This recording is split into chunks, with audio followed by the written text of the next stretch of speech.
ఊర్మిళ తెలిసి చేసిందో తెలియక చేసిందో నాకు అనవసరం గాని నాకు మాత్రం మంచే జరిగింది. ఇది నాకు ఒక వరం లాంటిది దేవకి. యశోదకి తన బిడ్డకి తండ్రి నేనే అని తెలిసింది కాబట్టి యశోద ఖచ్చితంగా ఈ పెళ్లికి ఒప్పుకొని తీరుతుంది. యశోదకి ఇంకో దారి లేదు. అందుకే మనం పొరపాటును కూడా ఈ ఛాన్స్ని మిస్ చేసుకోకూడదు. నిన్ను నమ్మచ్చారా అన్నయ్య? దేవకి, నేను నీకేం చెప్పాను? నాకు యశోద దక్కితే చాలు, కోట్ల ఆస్తి నాకు వద్దని కూడా చెప్పాను కదా. అయినా నేను నీకు అబద్ధం ఎందుకు చెప్తాను చెప్పు?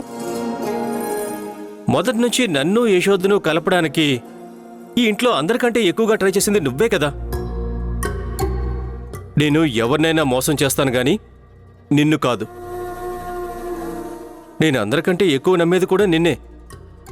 కాబట్టి నువ్వు నా మీద ఎలాంటి అనుమానం పెట్టుకోవద్దు. అచ్చరేరా అన్నయ్య, కానీ ఊర్మిళ ఎంతో రహస్యంగా దాచిన ఫైల్స్ ఆ అన్న చెల్లెలకి ఎలా దొరికాయి? ఒకవేళ ఆ ఊర్మిళే కావాలని వీళ్ళకి ఆ ఫైల్ దొరికేలా చేసిందా? ఇప్పుడు వీళ్ళకి ఆ ఫైల్ దొరికిందని ఊర్మిళకి తెలిస్తే ఊర్మిళకి ఏం చేస్తుందంట? ఊర్మిళ నెక్స్ట్ ప్లాన్ ఏంటో కూడా మనకు తెలియట్లేదురా. ఎందుకైనా మంచిదిరా అన్నయ్య, మనం కొంచెం జాగ్రత్తగా ఉండాలి.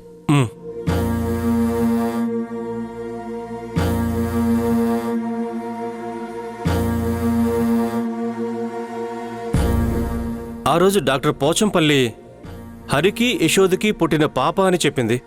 కానీ రిపోర్ట్స్లోనేమో నా పేరుంది. ఒకవేళ ఊర్మిళ మేడం ఏదైనా కొత్త గేమ్ ఆడుతుందా? తెలుసుకోవాలి.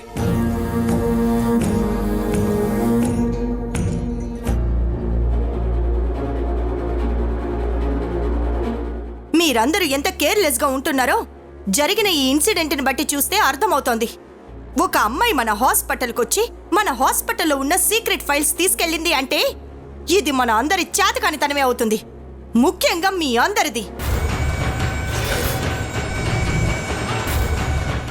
ఒకరు కాదు, ఇద్దరు కాదు, ఇంతమంది స్టాఫ్ ఉన్నారు.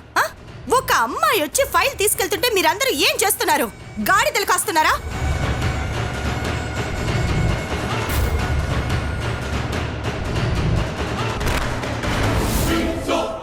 సారీ మేడం, ఇది మళ్ళీ రిపీట్ అవ్వదు.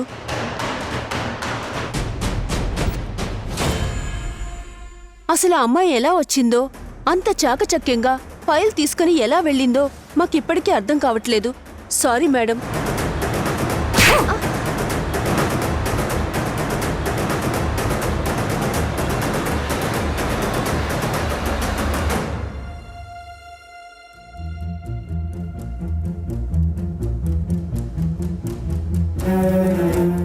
ఏంటి సారీ? జరిగింది ఎంత పెద్ద తప్పో తెలుసా? ఫైల్ తీసుకెళ్ళింది ఎవరో తెలుసా? నేను దేన్నైతే నా కాళ్ళ దగ్గరికి తీసుకొచ్చుకొని నేను చెప్పినట్టు వినేలా చేయాలనుకుంటున్నానో అది దానికి కావాల్సిన ఫైల్ తీసుకుని వెళ్ళిపోయింది. ఎన్నోసార్లు తన బిడ్డకి తండ్రెవరో చెప్పమని బ్రతివ్లాడినా కూడా నేను చెప్పకుండా ఇన్ని రోజులు నిజం దాచాను. కానీ ఈ రోజు మీ అజాగ్రత్త వల్ల తనకి నిజం తెలిసిపోయి ఉంటుంది. ఆ యశోద బిడ్డకు తండ్రి సుబ్బరాజే అనే విషయం తనకి తెలిసిపోతే ఇక యశోద నా మాట ఎలా వింటుంది?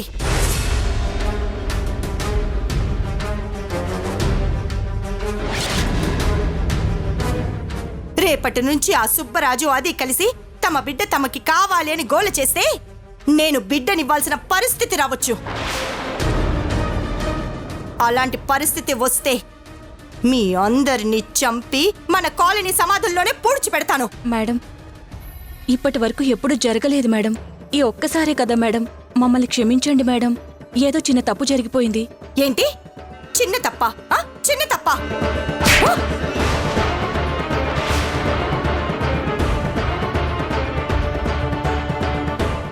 ఇలాంటి పరిస్థితి రాకూడదనే కదా ఆ ఫైల్స్ ని అంత సీక్రెట్ గా రూమ్ లో దాచిపెట్టాను.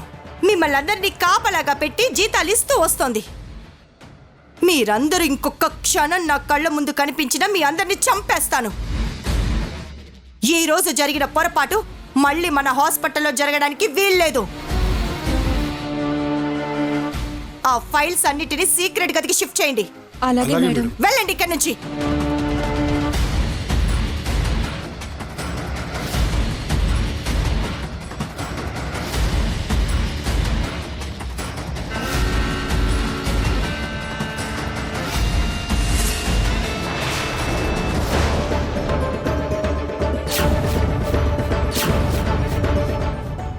దాక్షాయిని, ఎప్పుడొచ్చారు మీరు? రండి లోపలికి. అక్కడే ఉండిపోయారే? ఓ, యశోదతోనే కలిసొచ్చారా? సరే రండి, లోపలికి రండి.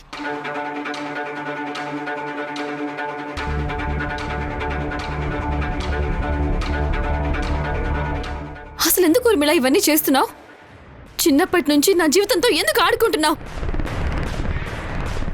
నీకు కావాల్సిన కోట్ల ఆస్తి మా అమ్మ నన్ను చంపి తీసుకున్నావు కదా, అయినా నీకు ధనదాహం తీరలేదా?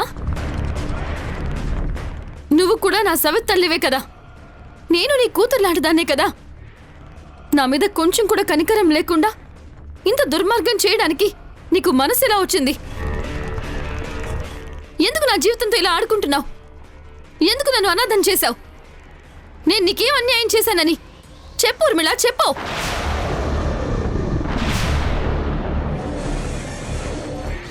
చూడు యశోద, నిజమే, మీ అమ్మా నాన్నల్ని డబ్బు కోసమే నేను చంపాను.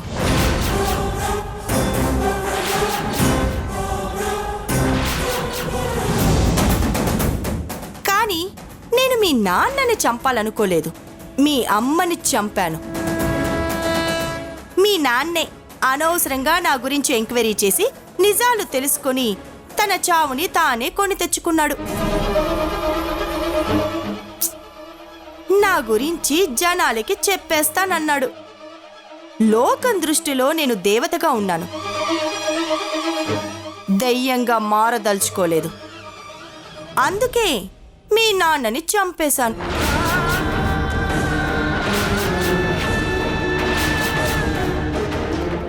అదంతా గతం. కానీ నిన్ను తీసుకెళ్ళి ఆ రామయ్య జానకమ్మలు పెంచుకున్నారు. అప్పుడు వాళ్లతో పాటు నిన్ను కూడా వదిలేశాను. కానీ నీ కర్మకాలో లేకపోతే నా అదృష్టం బావుండో నువ్వు మళ్ళీ నాకు తగిలావు. నువ్వు కృష్ణప్రియ అని తెలియక ముందే నేను నీ కడుపులో బిడ్డని పుట్టించే ప్రయత్నం చేశాను.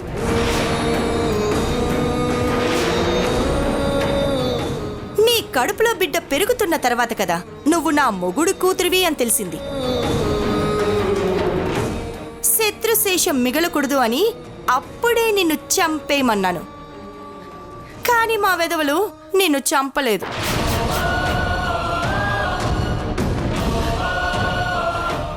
సర్లే, నీకు భూమి మీద నూకలున్నాయి అనుకున్నాను.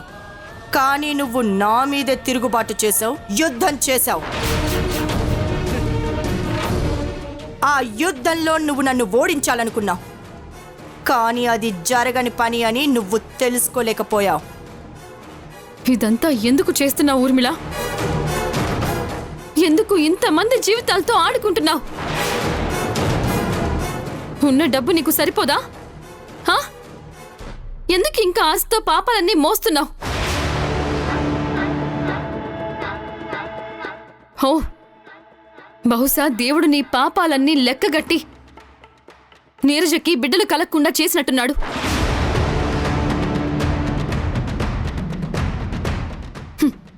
ఇప్పటికైనా కళ్ళు తెరు, లేకపోతే కర్మ అనేది ఒకటి ఉంటుంది కదా, అది ఎవరిని వదిలిపెట్టదు.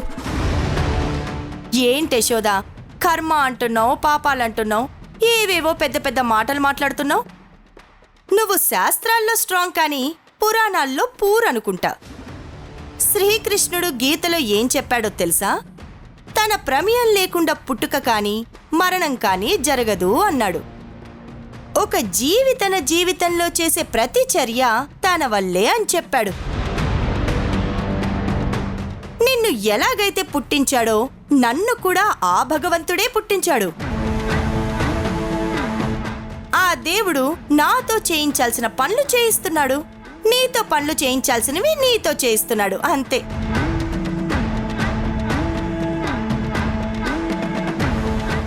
ఇదంతా దైవలీల కాబట్టి నువ్వు కూడా అలాగే అనుకొని ఇప్పటికైనా నీ కడుపులో బిడ్డకి తండ్రెవరో తెలుసుకొని సంతోషపడు, పండగ చేసుకో.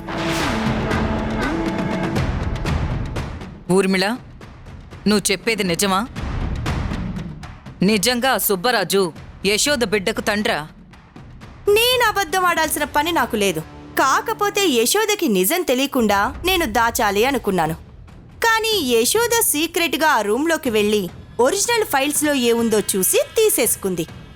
ఒకవేళ నిజంగా యశోద అక్కడికి వెళ్తుంది అని తెలుసుంటే నేను ఖచ్చితంగా యశోద ఫైల్ని మాయం చేసేదాన్ని.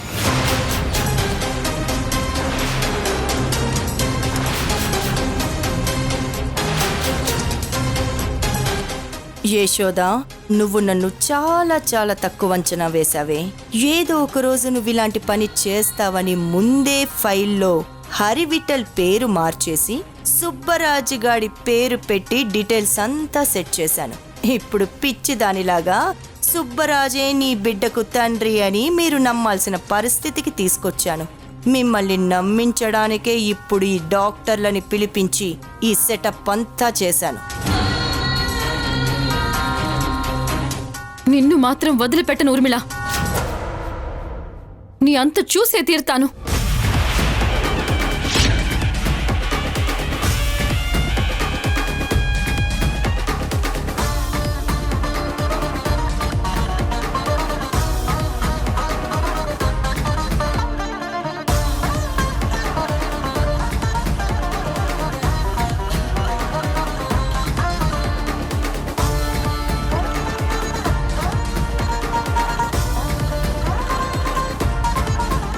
హరి,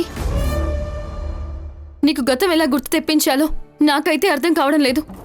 నువ్వు నా మాటలు నమ్మకపోయినా పర్వాలేదు, అత్తయ్య మామయ్య గారి మాటలైనా నమ్ము హరి. ఈ రాక్షసి నీకు గతం గుర్తు తెప్పించడానికి మాకు కావలసిన సాక్ష్యాలన్నిటినీ మాయం చేసింది.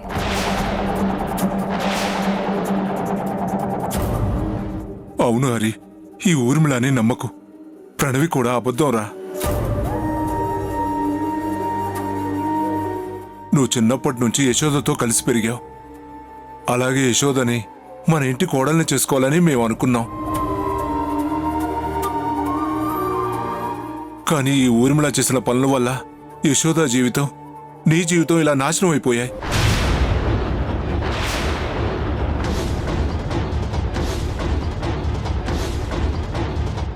హరి, ఈ ప్రణవి నిన్ను ప్రేమించలేదు.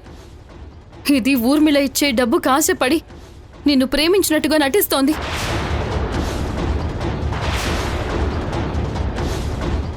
అర్థం చేసుకో హరి, నీ మనసును అడుగు హరి, నీకు నిజమేంటో తెలుస్తుంది.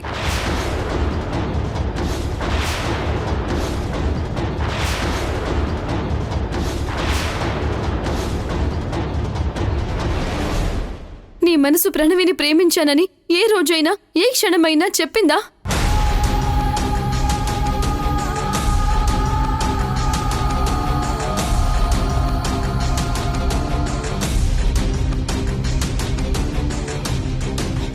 నీకొక్కసారి చెప్తే బుద్ధి రాదా?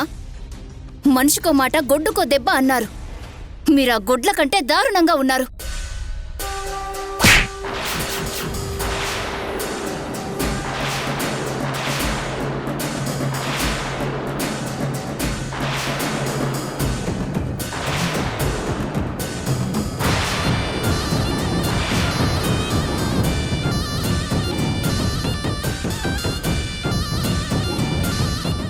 చంపేస్తానేమనుకుంటున్నావో? నాటకాలు ఆడుతున్నావా? నాటకాలు? నా హరిని నాకు దూరం చేయాలని చూస్తే ఎవ్వర్ని బ్రతకనివ్వను.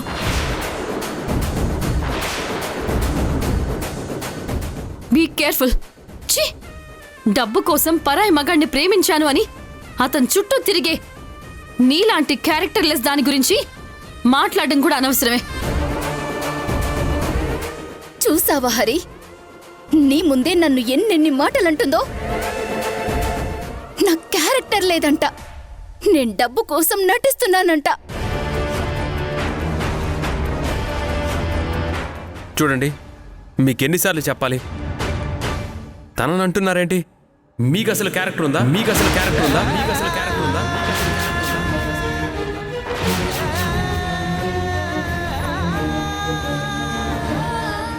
నిజంగా క్యారెక్టర్ ఉన్న మనుషులు అయితే పదే పదే ఇంటికి రారు.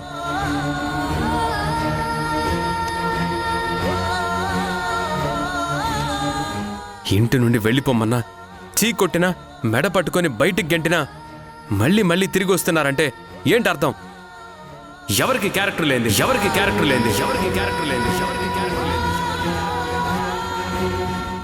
ఊర్మిళ ఆంటీ, వీళ్ళని ఇక్కడి నుంచి బయటికి పంపించేయండి. హరి, నేను చెప్పేది నిజంరా. మా మాటలు నమ్ము.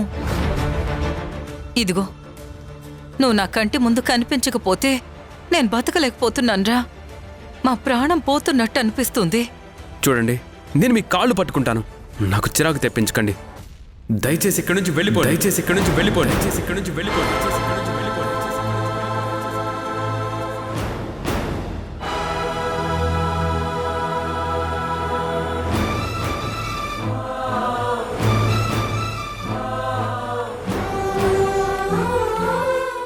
యశోదా, అసలు ఇప్పుడు నీ ప్రాబ్లం ఏంటి? మొన్నటిదాకా నీ బిడ్డకి తండ్రెవరో తెలుసుకోవాలి అనుకున్నావు. ఇప్పుడు తెలుసుకున్నావు కదా. నీ బిడ్డకు తండ్రి సుబ్బరాజే.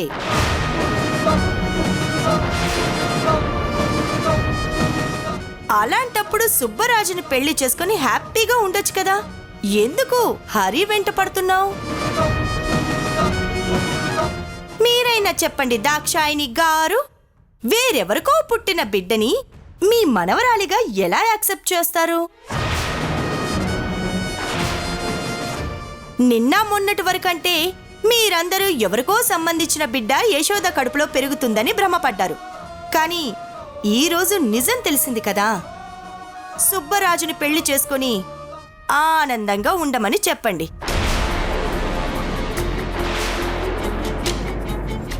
అనవసరంగా ఎందుకు మీ అబ్బాయి గొంతుకొస్తారు? బాగా ఆలోచించుకోండి దాక్షాయిని. పోయేది మీ బిడ్డ భవిష్యత్తు.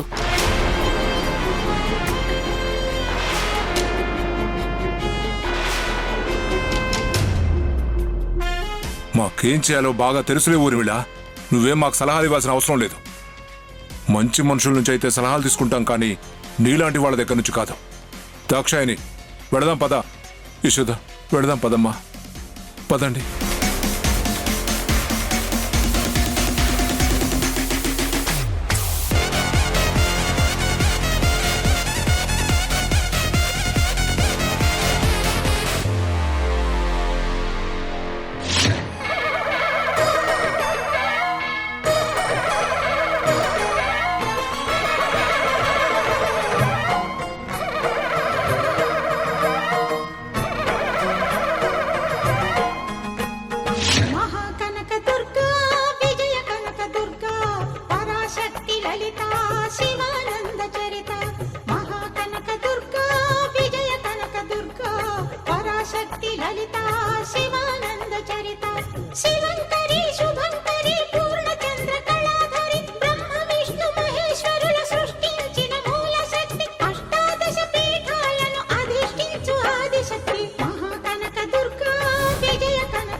నాకు ఊహ తెలిసినప్పటి నుంచి నేనెవ్వరికీ అన్యాయం చేయలేదు.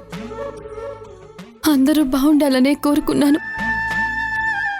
నలుగురికి సహాయం చేయడం మాత్రమే నాకు తెలుసు. అయినా సరే నువ్వు నాకు ద్రోహం చేస్తూనే వచ్చావు. ఎన్నో బాధల్ని పెడుతూనే వచ్చావు.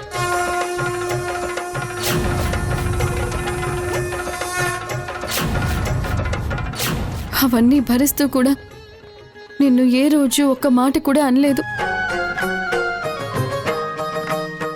చివరికి నన్ను అనాథగా మిగిలి చేశావు.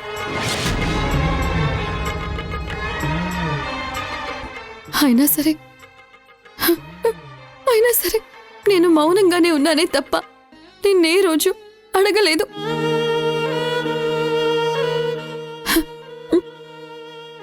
ఉన్నావు కదా, నువ్వు చూసుకుంటావులే అని ధైర్యంతో ఉన్నాను.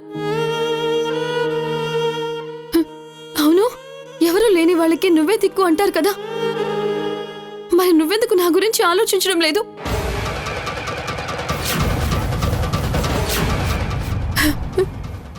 నన్నెందుకు ఇన్ని బాధలు పెడుతున్నావు?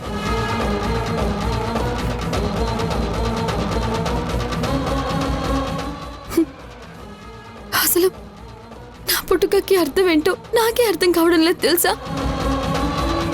నాకు చుట్టాలు లేరు, నా అనుకున్న వాళ్ళు లేరు. ఎవరిని నమ్మినా వాళ్ళు నన్ను మోసం చేస్తూనే ఉన్నారు.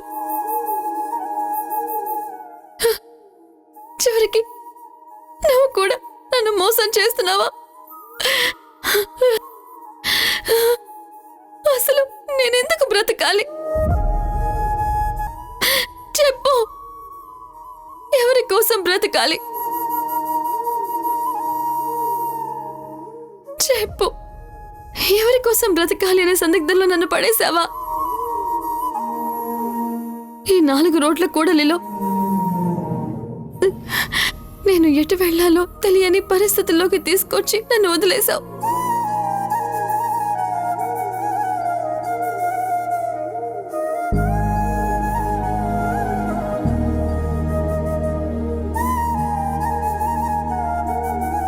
నా ఇంటికి వచ్చి పాపని తీసుకెళ్దాం అనుకుంటున్నావే, నిన్ను వదల్నే. ఏం చేస్తావు? చంపుతావా? చంపు. చావంటే భయపడడానికి నేను ఊర్మిళ అనుకున్నావా? కాదు, యశోద, గజపతి రాజు కూతుర్ని. అనవసరంగా నా జోలికి, నా కూతురు జోలికి రాకు. ఈ రోజు నిన్ను చంపినా చంపేస్తాను. పిన్నివని కూడా చూడను. హరి, సంజయ్, నీరజ, యశోద